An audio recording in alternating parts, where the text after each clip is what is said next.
ऐसी दीवानगी। ये अचानक तुझे क्या हो गया? तू एक ही रात में इतना कमजोर कैसे पड़ गई? भूल गई तू कि उस धर्म सिंह राठौर ने हमारी खुशियों को उजाड़ा है। उसने मेरे मांग का सिंदूर मिटाया है। तू नहीं खाता कि तू अपने पापा को इंसाफ दिलाएगी? गलत है। मेरे पापा सही नहीं थे।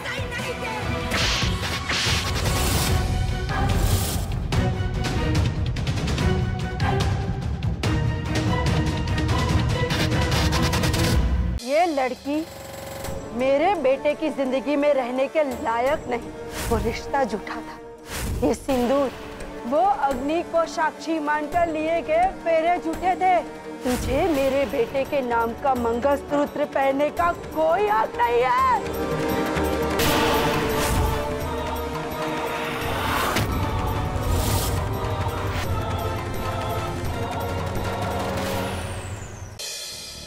हाँ प्रीति, क्या बात है? सुहाग रात का टाइम और एक ही रिंग में फोन उठा लिया। लगता है दूल्हा दुल्हन को छोड़कर चले गया। मैं ही बता दूं कि आपका दूल्हा कहाँ है। सुन, इस वक्त प्रेम मेरे साथ। आज की रात प्रेम के साथ सुहाग रात मैं मनाऊंगी। अब आपके पास सिर्फ 1 घंटा है। और जादू टोना क्या है अपने प्रेम पर? अपने इतने बड़े प्रेम के बाद भी वो कहता है कि वो सिर्फ और सिर्फ तेजस्विनी से प्यार करता है। आपके जैसी धोखेबाज लड़की के लिए उसने मेरा गला पकड़ लिया। अब मेरे पास सिर्फ एक तरीका बचा है, आपको मरना होगा। दीदी, अब मेरी और प्रेम की जिंदगी से हमेशा हमेशा के लिए आप चली जाओ। मोटा बहन, ओ पग फेरे की रस्म के लिए आज हमें तेजस्विनी के घर जाकर उसे घर लाना चाहिए।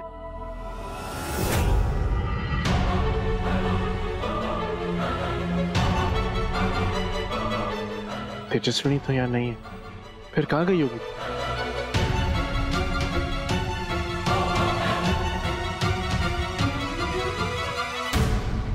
पग फेरे की रस्म बेटी के लिए की जाती है, लेकिन अब जब तेजस्विनी इस घर की बेटी ही नहीं रही तो इस रस्म का भी क्या फायदा? मोटा बहन, ऐसा मत बोलो मोटा बहन। तेजस्विनी के लिए हमारा प्यार क्या इतना कमजोर है कि एक छोटा सा तूफान का झोंका हमारे रिश्ते की जड़ों को हिला दे। कल रात जो हुआ वो कोई छोटा तूफान नहीं था भैया। तेजस्विनी ने मेरी दुनिया, मेरा वजूद और मेरे यकीन को गाली दी है। मोटा बहन, मैं क्या बोल रहा हूँ, एक बार तेजस्विनी की जगह अपने आप को रख कर देखो। और हमने तो उसकी पूरी बात भी नहीं सुनी। हो सकता है कि वो जो कह रही हो शायद सच हो। क्या बात सुनती? यही सुनती ना कि मेरे पति बेईमान थे, वो गलत थे। जो इंसान मेरे पति का सम्मान नहीं करता, उनके चरित्र पर उंगली उठाने की हिम्मत रखता हो, उसके साथ मेरा कभी कोई रिश्ता नहीं हो सकता। मोटा बहन, आप जानो, पर मैं तो आज भी तेजस्विनी को इस घर की बेटी मानता हूं और मैं वहां जाऊंगा। मैं पग फेरे की रस्म जरूर निभाऊंगा। बस प्रीति, अभी भी कुछ ही पलों की मेहमान। हाँ, मुझे प्रेम को फोन कर देना चाहिए। आखिरी बार प्रेम से मिलना चाहोगी? आखिरी बार प्रेम से मिलना चाहोगी?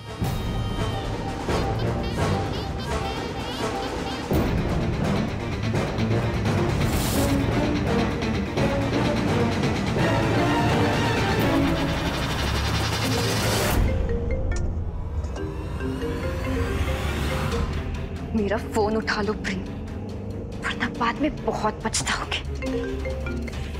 तुम्हें मैंने कितनी बार कहा मुझे फोन मत करना? दोबारा मुझे फोन किया ना। प्रेम, फोन मत काटना। प्रेम, तेजस्विनी दीदी। क्या हुआ तेजस्विनी को? तेजस्विनी दीदी ने जहर पी लिया है। क्या? प्रेम, कल रात तुमसे मिलने के बाद मैंने तेजस्विनी दीदी को तुम्हारे घर से निकलते हुए देखा, तो मैंने उनका पीछा किया। मैंने उन्हें समझाने की बहुत कोशिश की प्रेम, पर उन्होंने गुस्से में आकर मुझ पर वार कर दिया और मैं बेहोश हो गई। जब आँख खुली तो तब तक तेजस्विनी दीदी ने जहर पी लिया था। तुम मुझे छोड़कर कहीं नहीं जा सकती, समझी?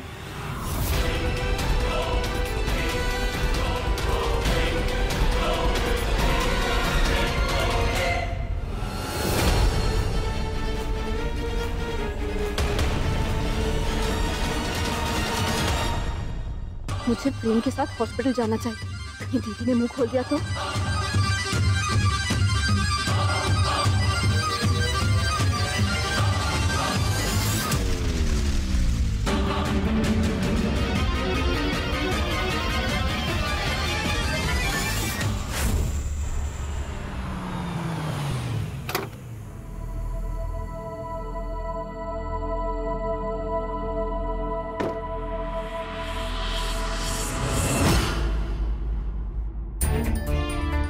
अरे समझी जी, ये क्या हालत बना दी है? किसने किया ये आपका हाल?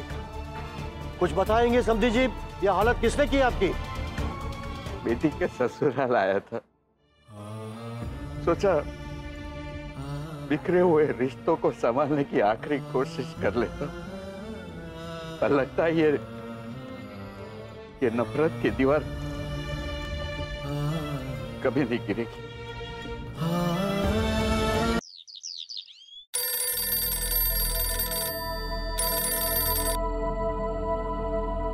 हेलो,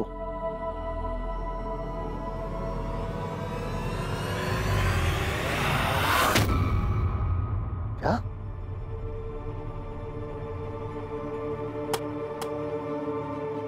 क्या बात है जी, इतने परेशान क्यों है आप? तेजस्विनी ने जहर खा लिया, आत्महत्या करने की कोशिश की है। तुम लोगों को कोई फर्क ही नहीं पड़ रहा? मैं हॉस्पिटल जा रहा हूं।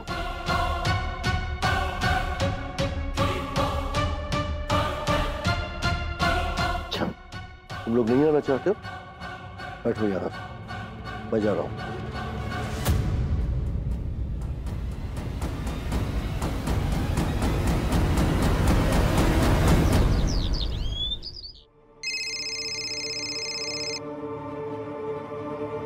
हेलो बुआ, तेजस्विनी दीदी ने जहर खा लिया है।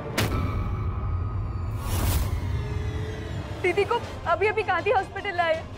आप जल्दी आ जाइए। बुआ, मुझे बहुत डर लग रहा है। दीदी की हालत बहुत खराब है, कहीं उन्हें कुछ होना ना। दी, आज तो आप बच गए, पर याद रखो, अगर आपने किसी को सच बताया तो मैं आपको छोड़ूंगी नहीं, समझी आप? मैं आपको जहर से नहीं मार पाई तो क्या हुआ? मारने के तरीकों की कोई कमी है क्या?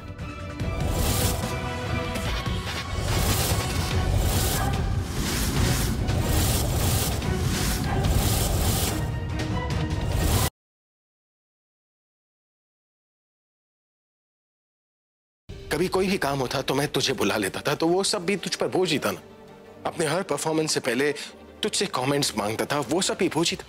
जब भी मॉम डैड की याद आती थी, मैं बीच रात को तुझे बुला लेता था, ये सोचकर कि तुझसे अपनी मन की बात शेयर करूंगा तो मेरा बोझ हल्का हो जाएगा। लेकिन आज जाकर पता चला कि मेरे मन के बोझ को तू अपना बोझ बना लेता था। मैं दोस्ती निभा रहा था और तू सिर्फ जिम्मेदारी। अभी तो फिर से गलत समझ रहा है। मैंने ऐसा कभी नहीं सोचा। नहीं सोचा तो मुझे बताया क्यों नहीं? क्यों नहीं बताया कि तेरे घर पर आग लगी हुई थी?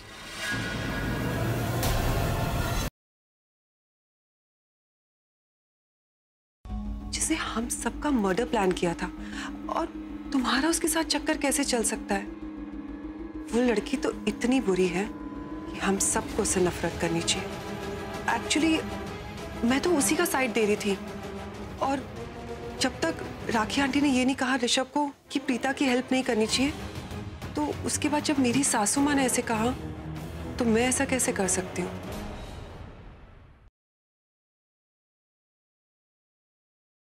कल रात जब मैं अपने स्वीट पहुंची तो मैंने बहुत सोचा कि व्यास मैंशन में मैं बिल्कुल मेहमान की तरह रहती हूँ। सुबह आती हूँ और शाम होते होते लौट जाती हूँ। लेकिन मेरे लौटने के बाद मेरे पेशेंट के साथ कौन क्या क्या करता है ये किसे पता? इसलिए आई हैव डिसाइडेड कि ये मेहमान वाली फॉर्मेलिटी मैं यहीं खत्म करती हूँ। और आज से ताकि 24 घंटे मैं अपनी पेशेंट की निगरानी रख पाऊं, मैं व्यास मैंशन में शिफ्ट हो रही हूँ।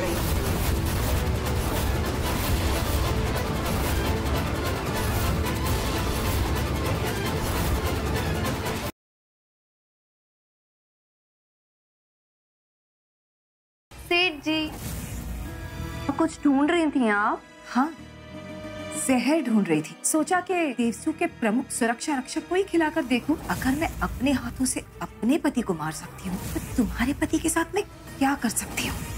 बाजी, ये खाना मत खाना, इसमें जहर है।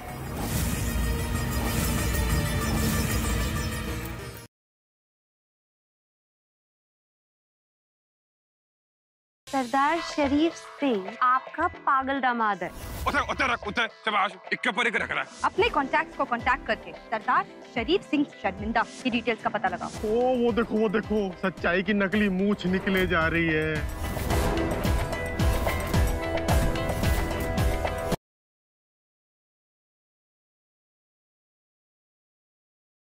पेशेंट की तबीयत काफी क्रिटिकल है, पर हम उन्हें बचाने की पूरी कोशिश कर रहे हैं। वैसे आज सुबह से नेहा ने खाया क्या था? नेहा ने सिर्फ खिचड़ी और हाँ बेसन के लड्डू खाए थे। तो फिर जरूर बेसन के लड्डू में कोई ऐसी चीज होगी। उन्हें खाने की वजह से माँ और बच्चे दोनों की तबीयत काफी नाजुक है।